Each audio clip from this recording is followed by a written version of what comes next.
Welcome AV Physics 1 students. This is the second video in which we'll be analyzing your data and information from the circuits activity. Still make sure you have your notes open so you can write down things in your handwritten notes and you have your circuits activity in front of you. We're now going to move into combinations of resistors. This is going to go in your handwritten notes. We'll start with the series connection of resistors. So make sure you're looking at the series connection in your circuits activity.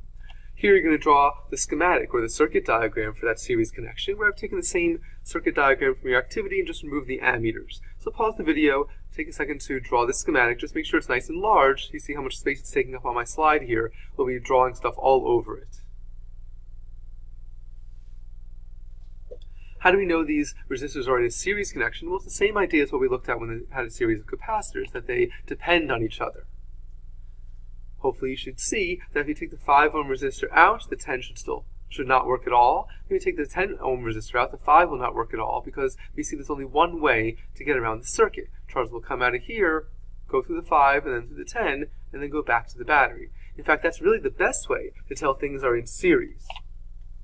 If the charge goes through one, it must go through the next. This is our strongest definition of series. If you're ever not sure, and you see the charge going through one circuit element, if it then must go through another, we can say those elements are in series with each other. Let's label up the circuit by writing delta VB by the battery. We'll call the 5 ohm resistor R1 and the 10 ohm resistor R2.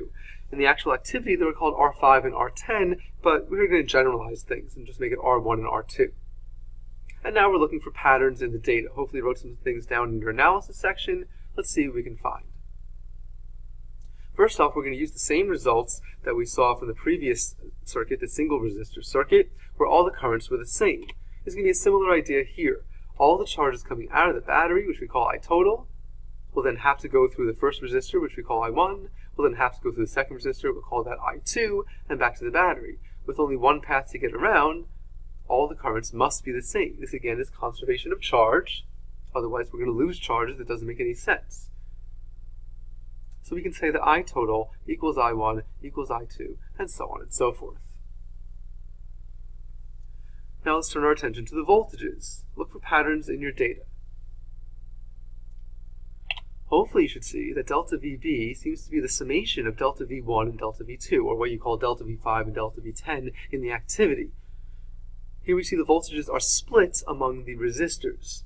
Now, it's not going to be perfect. If you add them up, it's not exactly the same, but you should see they're pretty close. Why should this be true? Well, now we go back to our ski resort analogy. So let's subtract the path of an individual skier or individual charge, starting here at the negative terminal of the battery, which represents the bottom of the mountain. The skier goes to the top of the mountain, going through a voltage gain. Let's say it's 5 volts. That'd be going up like 500 meters on the mountain.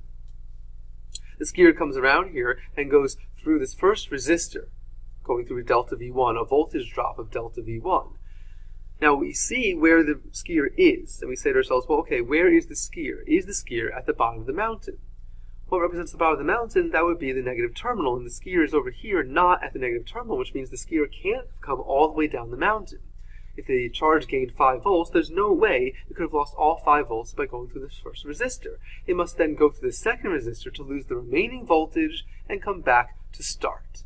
So gain through the battery, lose some through the first resistor, lose the rest through the second resistor, and back to start. Or the gains have to equal the losses, just like we saw for the single resistor. Now, why don't they exactly add up? Well, here we go again to the idea that the wires themselves offer resistance. Anywhere there's a resistance, there will be a little bit of a voltage drop. So in reality, what happens is the charge gains 5 volts to the battery, loses a tiny bit through these wires, a lot of it through the 5 ohms, a tiny bit again, the bulk of the rest of it through the 10 ohm resistor, and then maybe a tiny bit here through the last remaining wire until it comes back to start. And so we do problems, we'll pretend the wires offer no resistance unless you're told otherwise, and so we can take this relationship to be true in the ideal sense, but we know in the real world it's pretty much inescapable. The wires always offer some resistance, and so these voltages will never quite add up to delta VB. Keep looking at your voltages, specifically delta V5 and delta V10 for other patterns, and hopefully you should notice that delta V10 is twice delta V1.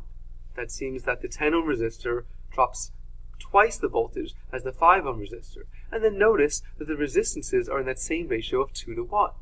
This is interesting. Now look specifically at the information for the 10 ohm resistor. Look at delta V10 and the current. You should notice a very distinct relationship.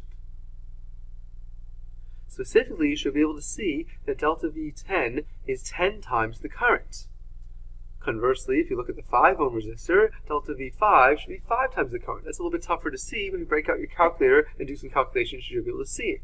In other words, delta V1 equals I1R1, and delta V2 equals I2R2.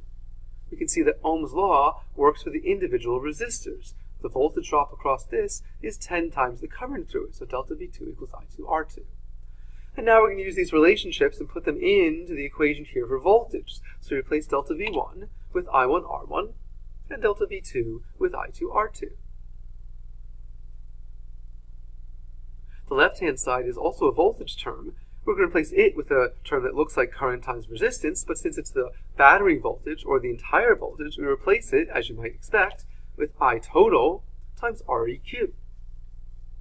In other words, all of the total quantities go together. Total voltage goes with total current, goes with equivalent resistance.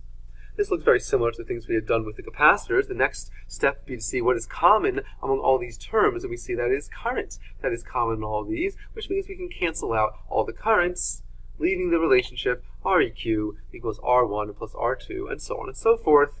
We'll box this in as our new equation for the equivalent resistance when resistors are in a series connection.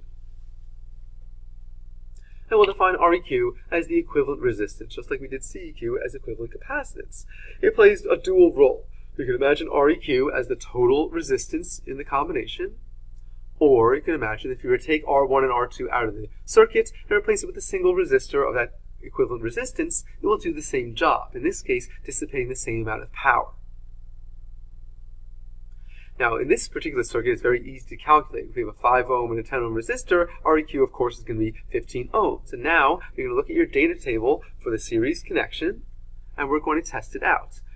The last column said to leave it blank. Well, now I want you to title that column REQ, and you can do some calculations to get some experimental values of REQ using the relationship that REQ is delta VB over I total. Again, if you want the equivalent resistance, use the total voltage paired with the total current.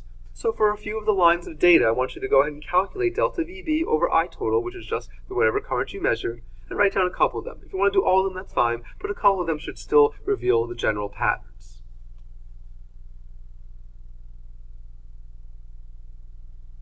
Hopefully, most of your results came out to numbers that were rather close to 15 ohms, the expected theoretical equivalent resistance. You probably got things like 15.2, 15.6, maybe a little bit over 16 as well, indicating there was a little bit extra resistance in the circuit compared to the theoretical. Now, where could this extra resistance have come from? Of course, it's in the wires. Even though we pretend the wires offer zero resistance, in the real world they always offer a little bit of resistance, increasing the equivalent resistance in the circuit compared to what should have happened. Again, when we do problems, we'll pretend the wires offer no resistance unless the problem specifically talks about their resistance, and so we can use these relationships as being correct. Before we move on to the parallel connection, there was the one last step where you had to switch the order of the resistors. You switched the positions of the 10 and 5 ohm resistor, and what did you notice? Hopefully you noticed that really nothing changed. The current reading should not have changed, and when you measured the voltage across them, they sort of took their voltages with them. Whatever voltage the 10 ohm originally had transferred over to here, and whatever resistance the 5 ohm originally had transferred over to here. In other words, these relationships still hold. It does not really matter what is the 1 and what is the 2. This means that if you were to swap the 5 and 10 ohm resistors positions, you would get the exact same results. So when the charges start to move, it's not that they go through the 5 ohm resistor and they say, ooh, there's a 10 ohm resistor later on, I better make sure I only drop half of it here and the rest of it, a third of the voltage here and 2/3 of the voltage here, splitting them evenly between the 2-to-1 ratio. It just happens that when you put these two resistors in, what actually happens is you create this equivalent resistance, in this case 15 ohms, that actually alters the electric field inside the wires. Once you put a certain amount of resistance in the wires, it creates a certain amount of field, and that applies a certain amount of force to the charges moving around, which then results in whatever current results from the equation. And the order does not matter. This is the end of the second video. In the third video, we're going to move on into the parallel connection.